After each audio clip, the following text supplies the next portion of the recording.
ಇವತ್ತಿನ ವಿಡಿಯೋದಲ್ಲಿ ತುಂಬಾ ಟೇಸ್ಟಿಯಾಗಿರುವಂತಹ ದಹಿ ಪುರಿನ ಜಸ್ಟ್ 10 ನಿಮಿಷದಲ್ಲಿ ಕುಕ್ಕರಲ್ಲಿ ಯಾವ ರೀತಿಯಾಗಿ ಮಾಡೋದು ಅಂತ ನೋಡೋಣ. ಸಖತ್ ಸಿಂಪಲ್ ಆಗಿದೆ, ತುಂಬ ಟೈಮ್ ಕೂಡ ಹಿಡಿಯೋದಿಲ್ಲ. ಈ ವಿಡಿಯೋನ ಡೌನ್ಲೋಡ್ ಮಾಡಿ ಇಟ್ಕೊಳ್ಳೋದನ್ನ ಮಾತ್ರ ಮರಿಬೇಡಿ, ಯಾಕಂದರೆ ಟೇಸ್ಟ್ ಅಷ್ಟು ಔಟ್ ಆಫ್ ದ ವರ್ಲ್ಡ್ ಇದೆ. ಈ ವಿಡಿಯೋನ ಸೇವ್ ಮಾಡಿ ಇಟ್ಕೊಳ್ಳಿ ಅಥವಾ ಡೌನ್ಲೋಡ್ ಮಾಡಿ ಇಟ್ಕೊಳ್ಳೋದನ್ನ ಮಾತ್ರ ಮರಿಬೇಡಿ, ಯಾಕಂದರೆ ಟೇಸ್ಟ್ ಮಾತ್ರ ಅಷ್ಟು ಔಟ್ ಆಫ್ ದ ವರ್ಲ್ಡ್ ಇದೆ. ಸೂಪರ್ ಟೇಸ್ಟಿಯಾಗಿದೆ. ನೀವು ನೆಕ್ಸ್ಟ್ ಟೈಮ್ ಯಾವಾಗಲೇ ದಹಿ ಪುರಿ ಮಾಡ್ಕೋಬೇಕು ಅಂದಾಗ ಈ ವಿಡಿಯೋನ ನೋಡಿಕೊಂಡು ನೀವು ಡೆಫಿನೆಟ್ಲಿ ಟ್ರೈ ಮಾಡ್ಬೋದು.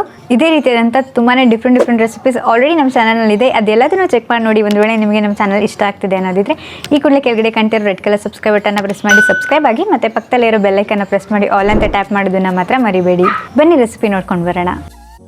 ಮೊದಲಿಗೆ 1 ಕಪ್ ಮೊಸರಿಗೆ 1 ಸ್ಪೂನ್ನಷ್ಟು ಸಕ್ಕರೆ ಹಾಕಿ ಚೆಂದ ಮಿಕ್ಸ್ ಮಾಡ್ಕೊತಾ ಇದ್ದೀನಿ. ಸಕ್ಕರೆ ಕರಗಕ್ಕೆ ಸ್ವಲ್ಪ ಟೈಮ್ ತಗೊಳುತ್ತೆ, ಸೊ ಇದನ್ನ ಹೀಗೆ ಎತ್ತಿಡ್ತಾ ಇದ್ದೀನಿ. ಬೇರೆ ಇದೆಲ್ಲ ನಾವು ರೆಡಿ ಮಾಡ್ಕೊಳ್ಳೋ ಅಷ್ಟರಲ್ಲಿ ಸಕ್ಕರೆ ಕೂಡ ಕರೆಕ್ಟಾಗಿ ಕರಗಿರುತ್ತೆ. ಕೊನೆಯಲ್ಲೊಮ್ಮೆ ಮಿಕ್ಸ್ ಮಾಡಿಕೊಂಡ್ರೆ ಸರಿ ಹೋಗುತ್ತೆ. ನೆಕ್ಸ್ಟು ಖಾರ ಚಟ್ನಿ ಹೇಗೆ ಮಾಡ್ಕೊಳ್ಳೋದು ಅಂತ ನೋಡೋಣ. 3 ಹಸಿಮೆಣಸಿನ್ಕಾಯಿ ತೊಗೊಂಡಿದ್ದೀನಿ, ಮತ್ತು 4ರಿಂದ 5 ಕಡ್ಡಿಯಷ್ಟು ಕೊತ್ತಂಬರಿ ಸೊಪ್ಪು ತೊಗೊಂಡಿದ್ದೀನಿ. 1-2 ಕಡ್ಡಿಯಷ್ಟು ಪುದೀನ ಸೊಪ್ಪು ತೊಗೊಂಡಿದ್ದೀನಿ. ಇದ್ರೆ ಹಾಕೊಳ್ಳಿ, ಇಲ್ಲದಿದ್ದರೆ ನೀವು ಸ್ಕಿಪ್ ಮಾಡ್ಕೋಬೋದು. ಸ್ವಲ್ಪ ಜಾಸ್ತಿ ಇತ್ತು ಅನ್ನೋದಿದ್ರೆ ಜಾಸ್ತಿ ಕೂಡ ಹಾಕೋಬೋದು.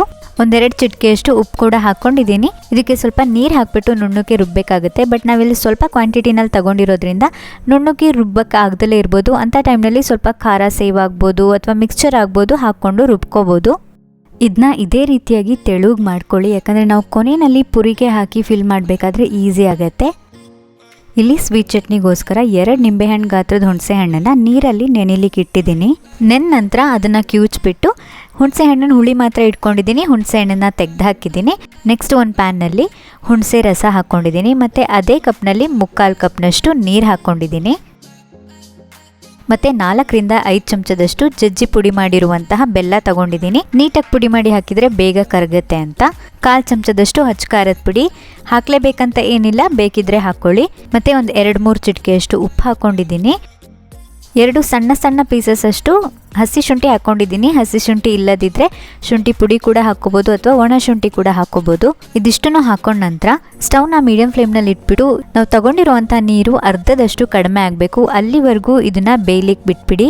ನೀರು ಹಾಗೆ ಇದ್ರೆ ಚೆನ್ನಾಗಿರೋದಿಲ್ಲ. ಇದು ಗಟ್ಟಿ ಆಗ್ತಾ ಒಳ್ಳೆ ಟೇಸ್ಟ್ ಬರುತ್ತೆ. ಅದಕ್ಕಾಗಿ ಇದು ಗಟ್ಟಿಗೆ ಮಾಡ್ಕೋಬೇಕು.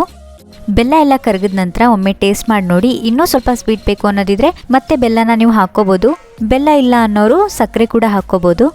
ಇದು ಅರ್ಧದಷ್ಟು ಕಡಿಮೆ ಆದ ನಂತರ ನಾನು ಸ್ಟವ್ ಆಫ್ ಮಾಡ್ಕೊಂಡಿದ್ದೀನಿ. ಪೂರ್ತಿ ಗಟ್ಟಿನೂ ಆಗಿಲ್ಲ, ಪೂರ್ತಿ ತೆಳುಗೂ ಕೂಡ ಇಲ್ಲ, ಯಾಕಂದರೆ ಇದು ತಣ್ಣಗಾದ ನಂತರ ಇನ್ನೂ ತುಂಬ ಗಟ್ಟಿ ಆಗುತ್ತೆ. ಅದಕ್ಕಾಗಿ ಸ್ವಲ್ಪ ನೀರು ಥರ ಇರಬೇಕಾದ್ರೇ ಸ್ಟವ್ ಆಫ್ ಮಾಡ್ಕೊಂಡಿದ್ದೀನಿ. ಇದು ಪೂರ್ತಿ ತಣ್ಣಗಾದ್ಮೇಲೆ ನಾವು ಯಾವುದೇ ಚಾಚ್ಕಾದ್ರೂ ಇದನ್ನು ಯೂಸ್ ಮಾಡ್ಕೋಬೋದು.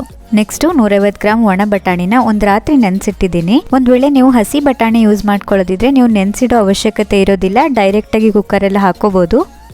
1/4 ಟೀ ಸ್ಪೂನಷ್ಟು ಅರಿಶಿನ ತಗೊಂಡಿದ್ದೀನಿ.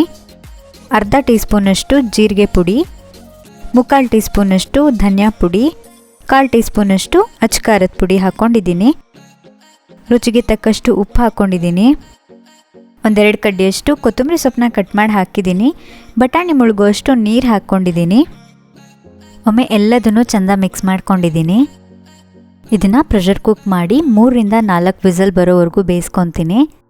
ನೀವು ಇದನ್ನ ಯಾವಾಗ ಸರ್ವ್ ಮಾಡ್ಕೋಬೇಕು ಅನ್ಕೋತೀರಾ ಅವಾಗ ಬೇಯಿಸ್ಕೊಳ್ಳಿ, ಯಾಕಂದರೆ ಇದು ಬಿಸಿ ಇದ್ದಾಗಲೇ ಚೆನ್ನಾಗಾಗೋದು. ಒಂದು ವೇಳೆ ನಿಮಗೆ ಜಾಸ್ತಿ ನೀರು ಬೇಕು ಅನ್ನೋದಿದ್ರೆ ಸ್ವಲ್ಪ ನೀರು ಹಾಕ್ಕೊಂಡು ಹೆಚ್ಚಿಸ್ಕೋಬೋದು, ಅಥವಾ ನೀರು ಬೇಡ ಅನ್ನೋದಿದ್ರೆ ಸ್ವಲ್ಪ ಲಿಡ್ ಓಪನ್ ಮಾಡಿದ ನಂತರ ಒಂದು 3 ನಿಮಿಷ ಹಾಗೆ ಬೇಯಿಸ್ಕೊಂಡ್ರೆ ನೀರು ಕೂಡ ಹಿಂಗೋಗುತ್ತೆ. ನಿಮ್ಗೆ ಯಾವ ರೀತಿಯಾಗಿ ಬೇಕೋ ಆ ರೀತಿಯಾಗಿ ಮಾಡ್ಕೊಳ್ಳಿ. ಇವಾಗ ದಹಿ ಪುರಿ ಮಾಡಲಿಕ್ಕೆ ಎಲ್ಲ ರೆಡಿ ಆಯಿತು, ಸರ್ವ್ ಮಾಡ್ಕೊಳ್ಳೋಣ. ಒಬ್ಬೊಬ್ಬರು ಬಟಾಣಿ ಬದಲು ಕಡಲೆಕಾಳು ಕೂಡ ಹಾಕ್ಕೋತಾರೆ. ನಿಮ್ಮ ಇಷ್ಟ, ನೀವು ಯಾವ್ದು ಬೇಕಾದರೂ ಹಾಕ್ಕೋಬೋದು. ನಾನಿಲ್ಲಿ ಬಟಾಣಿ ತಗೊಂಡಿದ್ದೀನಿ. ಇದೆಲ್ಲ ರೆಡಿ ಆಗೋ ಅಷ್ಟರಲ್ಲಿ ಸಕ್ಕರೆ ಕೂಡ ಮೊಸರಲ್ಲಿ ತುಂಬ ಚೆನ್ನಾಗಿ ಕರಗಿರುತ್ತೆ. ಅದನ್ನ ಕೂಡ ಇವಾಗ ಫಿಲ್ ಮಾಡ್ಕೊತಾ ಇದ್ದೀನಿ. ನೆಕ್ಸ್ಟ್ ಈರುಳ್ಳಿ ಮತ್ತು ಕ್ಯಾರೆಟ್ ಹಾಕ್ಕೊಂಡಿದ್ದೀನಿ. ಮೊಸರಿಗೆ ಕೂಡ ಸಕ್ಕರೆ ಹಾಕಿದ್ದೀವಿ. ಸ್ವೀಟ್ ಚಟ್ನಿ ಕೂಡ ಹಾಕೋತಾ ಇದ್ದೀವಿ. ಅದಕ್ಕಾಗಿ ಈ ಗ್ರೀನ್ ಚಟ್ನಿ ಏನಿದೆ ಈ ಖಾರ ತುಂಬ ಚೆನ್ನಾಗಿ ಬ್ಯಾಲೆನ್ಸ್ ಮಾಡುತ್ತೆ. ಸೊ ಈ ಗ್ರೀನ್ ಚಟ್ನಿ ಮಾಡ್ಕೊಳ್ಳೋದು ತುಂಬಾ ಮುಖ್ಯ ದಹಿ ಪುರಿನಲ್ಲಿ. ಮತ್ತೆ ಸ್ವಲ್ಪ ಮೊಸರು ಹಾಕ್ಕೊಂಡಿದ್ದೀನಿ. ಈ ಸ್ವೀಟ್ ಚಟ್ನಿ ಅಂತೂ ಸಕ್ಕದಾಗಿದೆ. ನೀವು ಯಾವ ಚಾಟ್ ರೆಸಿಪೀಸಿಗೆ ಬೇಕಾದರೂ ಈ ಸ್ವೀಟ್ ಚಟ್ನಿನ ನೀವು ಪ್ರಿಪೇರ್ ಮಾಡ್ಕೋಬೋದು. ನನಗಂತೂ ಸಖತ್ ಇಷ್ಟ ಆಯಿತು, ಅದಕ್ಕಾಗಿ ಸ್ವಲ್ಪ ಜಾಸ್ತಿನೇ ಹಾಕೋತಾ ಇದ್ದೀನಿ. ಇದ್ರ ಮೇಲೆ ಸ್ವಲ್ಪ ಮಿಕ್ಸ್ಚರ್ನ ಸ್ಪ್ರಿಂಕಲ್ ಮಾಡ್ಕೊಂಡಿದ್ದೀನಿ. ಸೇವ್ ಇದ್ದರೆ ಸೇವ್ ಕೂಡ ಹಾಕೋಬೋದು, ಮಸಾಲೆ ಕಡಲೆ ಬೀಜ ಇದ್ದರೆ ಅದನ್ನ ಕೂಡ ಹಾಕೋಬೋದು. ಮೇಲಿಂದ ನೋಡ್ಲಿಕ್ಕೆ ಚೆನ್ನಾಗಿ ಕಾಣಿಸ್ಲಿ ಅಂತ ಹೇಳಿ ಸ್ವಲ್ಪ ಕೊತ್ತಂಬರಿ ಸೊಪ್ಪು, ಅಚ್ಚ ಖಾರದ ಪುಡಿ ಮತ್ತು ಸ್ವಲ್ಪ ಚಾಟ್ ಮಸಾಲನ ಹಾಗೆ ಉದುರಿಸ್ಕೊಂಡಿದ್ದೀನಿ. ಇಷ್ಟ ಇದ್ದರೆ ಹಾಕ್ಕೊಳ್ಳಿ, ಇಲ್ಲದಿದ್ದರೆ ಸ್ಕಿಪ್ ಮಾಡ್ಕೋಬೋದು. ಸಖತ್ ಟೇಸ್ಟಿಯಾಗಿರುವಂತಹ ವೆಲ್ ಬ್ಯಾಲೆನ್ಸ್ಡ್ ಆಗಿರುವಂತಹ ದಹಿ ಪುರಿ ರೆಡಿಯಾಗಿದೆ.